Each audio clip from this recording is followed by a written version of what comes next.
Steph Curry came into the game with the Warriors' lead cut to 8. The Wolves are making a run, and in 1 minute of game time, Steph Curry is going to convert it to a 14-point lead. So that's how you go from a close game to being a blowout in 1 minute.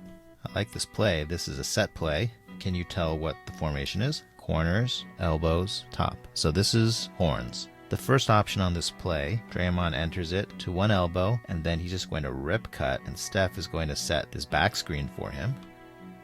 You're going to see some really good Wolves defense. You can see Ricky Rubio is directing with his arms what this defender should do. He can tell that Steph is setting this back screen. He's telling his man, hey, you just stick with Steph, I will pick up the cutter. So that's really smooth defense, and then arms up to deflect any pass. The Warriors respond to this by flowing very nicely into a second option, and that's their 3-man split. If you look for this, you'll see this all over the Warriors offense. You have 3 men in a row on the wing. You're going to have this man set a pin down, and then there's another staggered pin down from Steph here, and then the low man has a choice of either taking the staggered screen, and then Looney can hit him with the pass, or he might decide to go backdoor. And in this case, he's just going to take the staggered screen.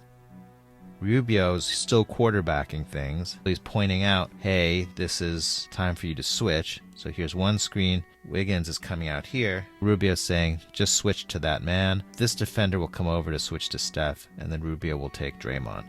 So it's a really smooth defusing of this staggered screen.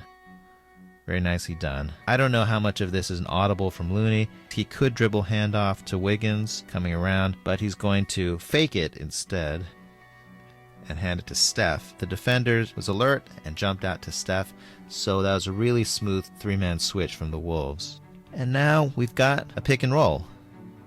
You try your motion offense and you have 2 good shots at a play, getting someone free, getting an easy bucket. And when that doesn't happen, now you have Steph in a pick and roll with 12 seconds left. So that's Looney setting a screen. Steph is going to come around. On the Wolves side, it's clear this trailer has to follow Steph. So the big question is, what is this big going to do? And I'm not sure that the big knows what the big is going to do.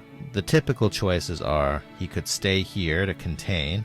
So that's drop coverage, but that seems really foolish against Steph. He could come all the way up and meet Steph on the other side of the screen and essentially try to trap. But what he's going to do is try to split the difference in an awkward way.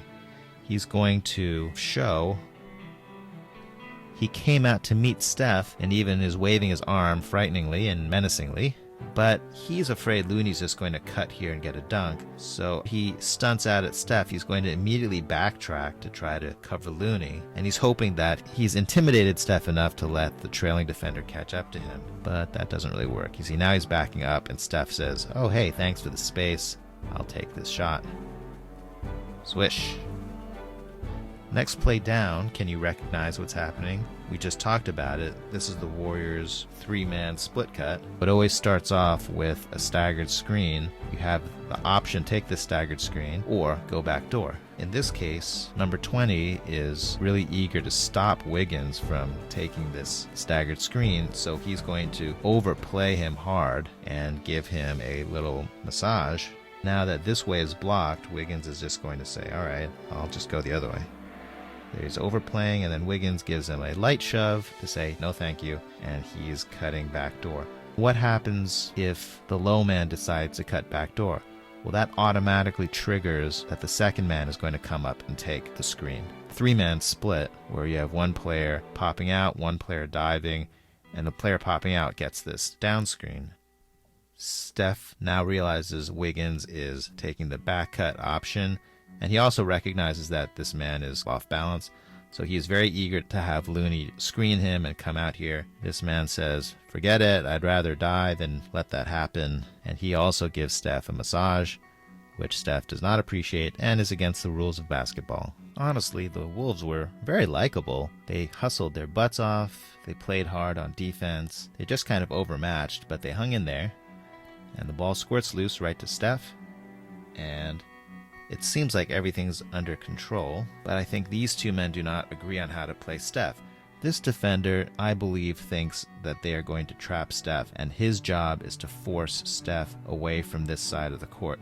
So he's going to try to zone Steph off over here, and he thinks that this man is going to step up. That's why when Steph decides to jab this way, he's going to come around here to cut Steph off from going middle so that this man can now step up and challenge Steph. This man does not believe in this theory. Maybe his theory is that this guy is going to really get in Steph's face and he's going to zone back here. The end result is this defender is going to step this way and wait for this guy to step up. There. And he's even pointing at the ground. Hey, where is my guy? You should be over here. And Steph is going to say, thanks for the space. I can make the shot from 5 feet behind the line. And now it's just too late. Klay is waiting for a high five from Steph. Steph just going to leave Klay hanging here. This is really sad.